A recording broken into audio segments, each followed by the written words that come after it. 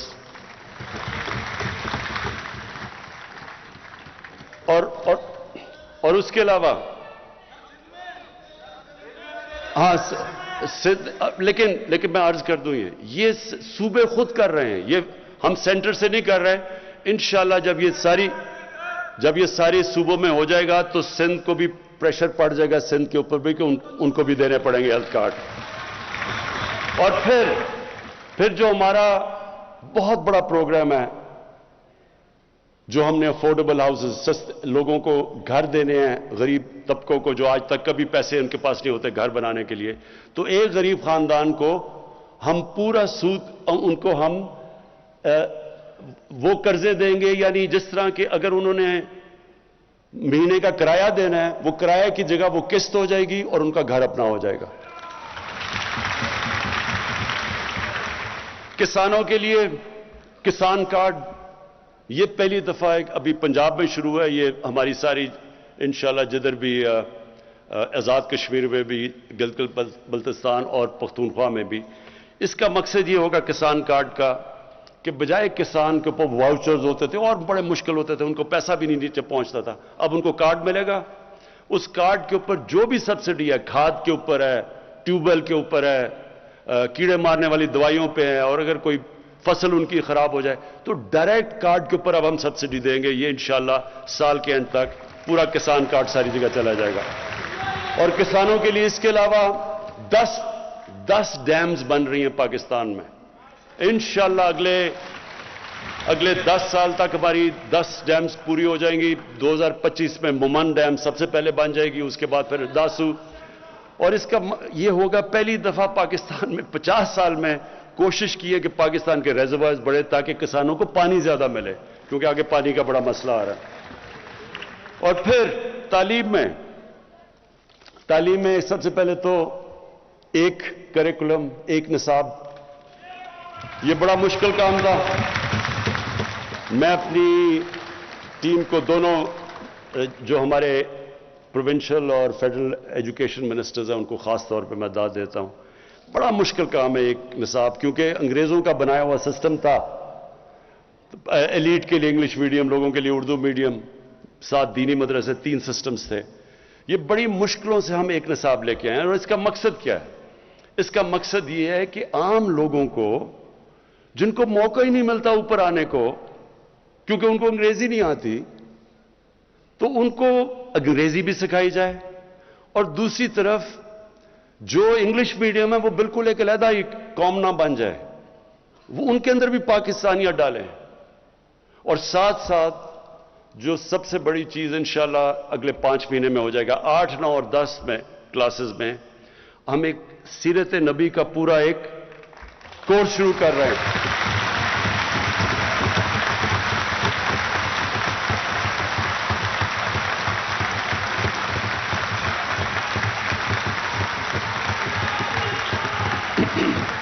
یہ اس لیے ضروری، یہ میں اس لیے سمجھتا ہوں کہ آج جتنا یہ ضروری ہے، کبھی مسلمانوں کی تاریخ میں کبھی یہ ضروری نہیں تھا. ضروری تو خیر ہمیشہ تھا، جس طرح میں نے شروع میں کہا کہ کوئی اس قرآن میں جب انہوں نے ان کو رول ماڈل بنا دیا ہماری بہتری کے لیے، جو ان کو فالو کرے گا وہ اوپر چلا جائے گا. جو مدینہ کی ریاست کے اصولوں پہ قوم کھڑی ہوگی وہ اوپر چلی جائے گی. یہ تو اللہ نے اس لیے ہمیں